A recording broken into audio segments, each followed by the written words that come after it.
सफर करने वाले तमाम मुसाफिर हज़रात प्लेटफॉर्म नंबर 1 पर तशरीफ ले आए।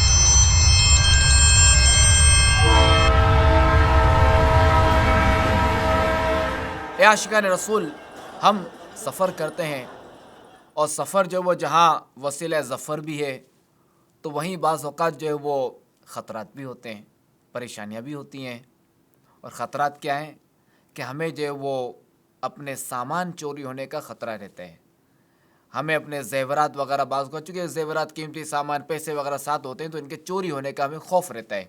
तो इसके लिए आपको एक आसान सा वजीफ़ा अर्ज़ करता हूँ कि अपने माल पर 10 मरतबा या जलीलो ये पढ़कर दम कर दें, इंशाअल्लाह अज़्ज़ा वजल इसकी बरकत से आपका माल महफूज रहेगा।